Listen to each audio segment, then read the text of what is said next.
Assalamualaikum warahmatullahi wabarakatuh. Perkenalkan, saya Nisrina Hairunisa dengan NIM 12030501116 dari Ilmu Hukum kelas C Fakultas Syariah dan Hukum UIN Bandung. Saya di sini akan melakukan simulasi mediasi untuk memenuhi tugas hukum acara perdata yang dibantu oleh teman-teman saya. Saya di sini sebagai mediator, dan di sebelah kanan saya ada pihak penggugat dan di sebelah kiri saya ada pihak tergugat. Selamat menyaksikan. Assalamualaikum warahmatullahi wabarakatuh. Waalaikumsalam warahmatullahi wabarakatuh. Selamat siang semuanya. Perkenalkan, saya Nisrina Hairunisa, SHMH, selaku mediator kedua belah pihak dalam perkara ini. Sebelumnya saya mempersilahkan kedua belah pihak untuk memperkenalkan diri masing-masing. Kepada penggugat dipersilahkan. Terima kasih mediator, nama saya Putri Maesrulfa, SHMH. Dalam hal ini saya selaku pihak penggugat. Baik, kepada pihak tergugat dipersilahkan. Terima kasih mediator, saya Nurmalida Nilai SHMH selaku pihak tergugat. Baik, di sini saya akan menjelaskan terlebih dahulu, yakni berdasarkan Peraturan Mahkamah Agung Nomor 1 Tahun 2008 tentang prosedur mediasi, bahwasannya dalam pasal 4 disebutkan, sengketa perdata diajukan ketika, pertama, wajib terlebih dahulu diupayakan penyelesaian ini, lalu perdamaian dan bantuan seorang mediator. Mediasi adalah suatu alternatif penyelesaian sengketa di mana kedua belah pihak saling berdialog, berunding untuk menentukan titik temu. Saya akan menjelaskan tahapan mediasi. Yang pertama, dalam hal ini saya selaku mediator bersifat netral, hanya memberikan waktu kepada kedua belah pihak untuk merundingkan permasalahannya. Yang kedua, saya akan mencari berbagai pilihan penyelesaian yang terbaik. Dan yang ketiga, saya akan menentukan, menjadwalkan agenda pembicaraan dalam hal perundingan kesalahpahaman yang terjadi dalam perkara ini. Selanjutnya, yang keempat, apabila negosiasi pada akhirnya mendapatkan kata sepakat dari kedua belah pihak, maka nantinya akan dibuat akta perdamaian yang menyatakan bahwa perkara ini selesai dan berakhir dalam mediasi. Baik, bagaimana dengan Ibu Nurmala dan Ibu Putri? Apakah setuju? Ya, saya setuju. Saya juga setuju, Bu. Baik, kita mulai saja mediasi pada hari ini. Pertama-tama saya ingin mendengar duduk perkara ini dari pihak penggugat terlebih dahulu. Bagaimana pihak tergugat? Penggugat?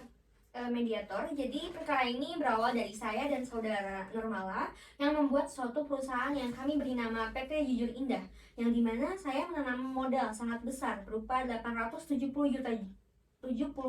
juta untuk membangun perusahaan ini. Perusahaan ini kami dirikan tahun 2014 dengan akta nomor 8 tanggal 4 Februari tahun 2015.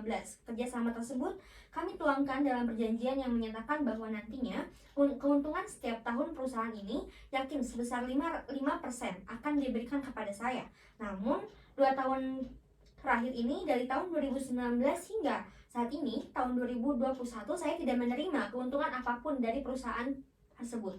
Sedangkan sudah dijelaskan dalam perjanjian itu yang telah kami buat bersama bahwasannya saya akan mendapatkan keuntungan dengan presentasi yang telah ditentukan dalam perjanjian itu, yakni 5% setiap tahunnya. Sehingga bila dihitung keuntungan yang sangat saya peroleh selama 2 tahun terakhir ini 1-1,5 miliar rupiah. Tapi sampai saat ini saya belum menerima sepeser pun uang dari pihak tergugat. Baik, terima kasih atas duduk perkara yang telah dijelaskan oleh pihak penggugat. Dan bagaimana dengan Ibu Nurmala? Terima kasih atas kesempatannya, Bu. Di sini saya akan meluruskan pihak penggugat dalam pernyataan tersebut. Memang benar, saya bekerja sama dengan saudara Putri untuk melakukan kerjasama membangun suatu perusahaan yang bernama PT Jujur Indah.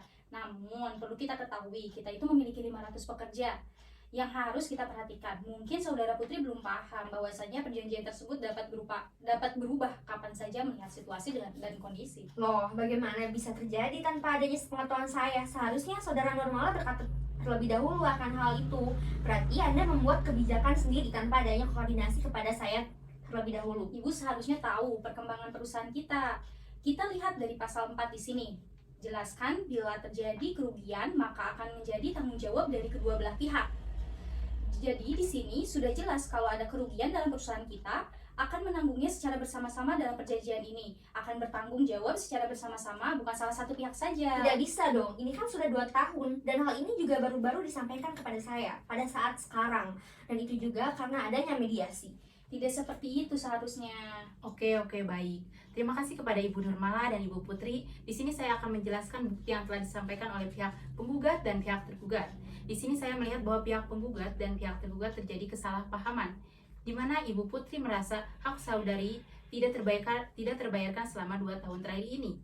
Dan sedangkan pihak tergugat merasa bahwasannya saudara Putri tidak mengetahui proses pembangunan dari perusahaan selama 2 tahun terakhir, yang mana 2 tahun terakhir ini perusahaan mengalami naik turun dan itu berpengaruh terhadap pendapatan yang didapatkan oleh perusahaan. Ditambah lagi pendapatan tersebut juga harus menutupi setiap hasil para pekerja yang dipekerjakan oleh perusahaan yang mencapai 500 orang. Bagaimana? Ya, saya setuju. Menurut saya, seharusnya hal itu diberitahukan dulu kepada saya, sehingga tidak terjadi hal seperti ini dan menempuh jalur seperti ini. Dan saya rasa lebih baik kita membuat ulang kembali perjanjian kerjasama tersebut. Membuat ulang perjanjian kerjasama. Bagaimana Ibu Nurmala? Ya, kalau saudara penggugat bilang seperti itu, saya pihak tergugat setuju jika ingin membuat perjanjian ulang. Baik, kira-kira untuk membuat perjanjian kerjasama ulang kembali, kira-kira kapan pihak penggugat bisa hadir? Saya kayaknya punya waktu kosong di hari Jumat, tanggal 17 September tahun 2021. Jumat 17 September 2021. Apakah saudara Nurmala bisa? Ya, saya bisa. Baik, apabila kedua belah pihak setuju akan diadakan pembuatan ulang perjanjian kerjasama, berarti dalam hal ini juga akan disertakan penandatanganan akta perdamaian yang menyatakan bahwa mediasi berakhir damai ya. Bagaimana saudara penggugat? Ya, saya setuju. Bagaimana saudara tergugat? Saya juga setuju, Bu. Oke, kira-kira untuk membuat ulang perjanjian kerjasama tersebut akan dilaksanakan di mana ya? Kalau boleh saya usul mungkin di Taman Mall Plaza Indonesia, bagaimana? Taman Mall Plaza Indonesia. Bagaimana menurut penggugat? Ya, saya serahkan saja kepada pihak tergugat. Saya tidak masalah. Oke, Plaza Indonesia. Ya, jam 10 pagi jam 10 pagi kita adakan untuk pembuatan perjanjian ulangnya ya. Jam 10 pagi ya. Bagaimana pihak penggugat? Ya, saya tidak ada masalah. Jam 10 pagi ya. Saya di sini akan membacakan ulang bahwa mediasi berakhir damai dengan agenda bahwa hari Jumat 17 September 2021 akan dibuat pembuatan ulang perjanjian kerjasama serta penandatanganan akta perdamaian yang menyatakan bahwa mediasi berakhir damai. Ya baik, terima kasih pada pihak penggugat dan pihak tergugat. Namun sebelumnya ada yang ingin disampaikan kembali oleh pihak penggugat atau pihak tergugat? Saya rasa tidak ada lagi. Saya juga cukup, Bu. Oke, baik, terima kasih.